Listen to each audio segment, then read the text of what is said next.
আমি সেই মেয়ে, বাসে ট্রেনে ট্রামে রাস্তায় যাকে আপনি রোজ দেখেন, যার শাড়ি, কপালের টিপ, কানের দুল আর পায়ের গোড়ালি আপনি রোজ দেখেন, আর আরো অনেক কিছু দেখতে পাওয়ার স্বপ্ন দেখেন। স্বপ্নে যাকে ইচ্ছে মতন দেখেন, আমি সেই মেয়ে।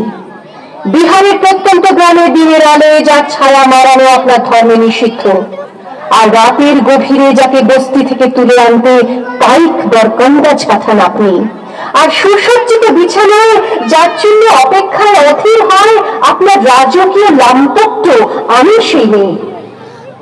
আমি সেই মেয়ে।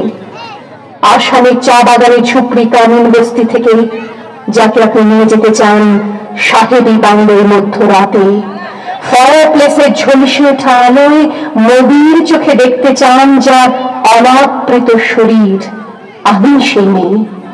রাজস্থানের শুকনো উঠোন থেকে পিপাসার জল আনতে যাকে আপনি পাঠিয়ে দেন 10 মাইল দূরের সরকারি ইদারায়, আর 20 মাইল হেঁটে ক্লান্ত বিধ্বস্ত যে রমণী ঘরা কাঠে ঘরে ফিরলেই যাকে বসিয়ে দেন চুলার আগুনের সামনে আপনার রুটি বানাতে, আমি সেই মেয়ে।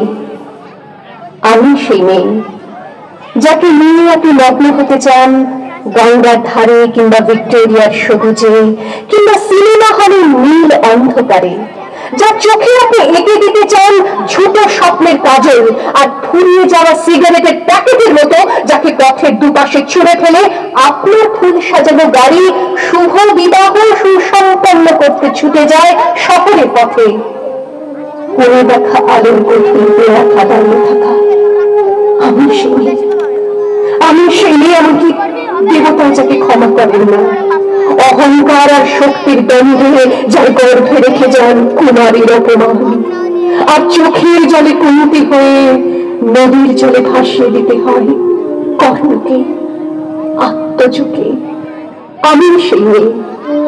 সংসারের অসময়ে আমি ভরসা, আমার ছাত্র পড়ানো টাকায় মায়ের ওষুধ কেনা হয়, আমার বাড়তি রোজগারে ভাইয়ের বই কেনা হয়, আমার সমস্ত শরীর প্রবল বৃষ্টিতে ভিজতে থাকে, কালো আকাশ মাথায় নিয়ে আমি ছাতা হয়ে থাকি, ছাতার নিচে সুখে বাঁচে সংসার। আপনি আপনি আপনি আপনারা আপনারা আমার জন্য অনেক করেছেন, সাহিত্যে, কাব্যে, শাস্ত্রে, লোকাচারে আমাকে মা বলে পুজো করেছেন, প্রকৃতি বলে আবিক্ষেপা করেছেন, আবার শহরগঞ্জের কানাগুলিতে ঠোঁটে রং মাখিয়ে কপি হাতে দাঁড় করিয়ে দিয়েছেন। হ্যাঁ, আমি সেই। একদিন হয়তো অন্য কোনো একদিন আমার সমস্ত মিথ্যে পোশাক ছুঁড়ে ফেলে দিয়ে আমি হয়ে উঠবো সেই অসামান্য।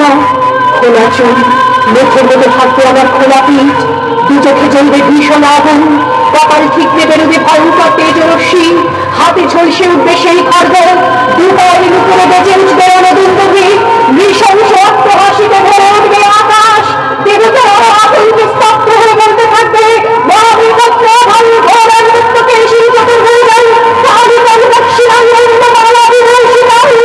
বিভৎস বাবানের মতো আমি এগোতে থাকবো, আর আমার এগিয়ে যাওয়ার পথের দুপাশে মন্দির সংখ্যকে ছটফট করতে থাকবে সভ্যতার দেহ, প্রগতির দেহ, উন্নতির দেহ, সমাজের দেহ।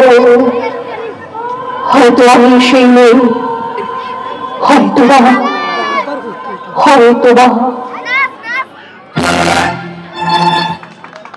হাততালি হাততালি দেখতেই পাচ্ছেন